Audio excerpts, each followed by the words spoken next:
Good morning student. आज एक प्रश्न आया कि 1857 के विद्रोह के प्रभाव का वर्णन करें।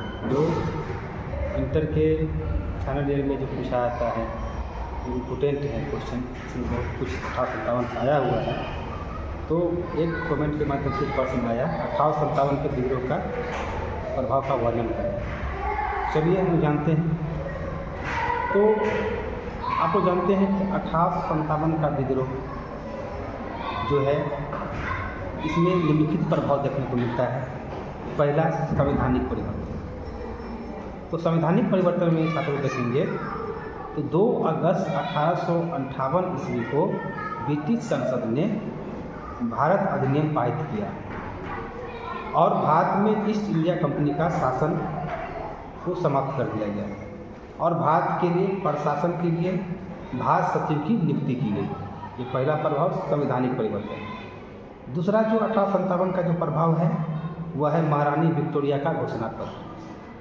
इसमें देखेंगे कि सन 1858 ईस्वी में इलाहाबाद में एक दरबार लगाया गया और इसकी महारानी ने घोषणा किया इसमें कि पहला, राजाओं को दत्तक पुत्र लेने का अधिकार होगा। अब देशी राज्यों का अंग्रेजी राज्यों में विलय नहीं होगा। भारतीयों के सामाजिक रीति रिवाज में कोई हस्तक्षेप नहीं किया जाएगा।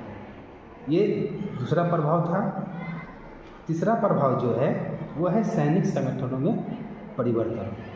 इसमें देखेंगे छात्रों, भारतीय सेना में यूरोपीय प्रतिनिधित्व को बढ़ाया गया और तोपखाने के संचालन का भार यूरोपीय सैनिकों को दिया गया और भारतीय सैनिकों को धर्म और जाति के आधार पर नाम दिया गया। चौथा प्रभाव है 1857 क्रांति का, वह है भारतीय राष्ट्रीय कांग्रेस की स्थापना। ये है सबसे महत्वपूर्ण प्रभाव जो 1857 क्रांति के बाद भारत में राष्ट्रीय कांग्रेस की स्थापना होती है और जिन्होंने भारत में राजनीतिक चेतना को जागृत करने का काम किया। और इस भारतीय राष्ट्रीय कांग्रेस की स्थापना सन 1885 ईस्वी में मुंबई के गोकुलदास संस्कृत महाविद्यालय में हुई और इसने भारतीय स्वाधीनता के दिशा में महत्वपूर्ण योगदान दिया। तो ये था छात्रों भारतीय स्वतंत्रता संग्राम में 1857 के विद्रोह का प्रभाव। तो आप जानते हैं, आप लोग अच्छे से नोट कर लिए होंगे। तो चलिए आगे वीडियो में हम लोग मिलेंगे। धन्यवाद।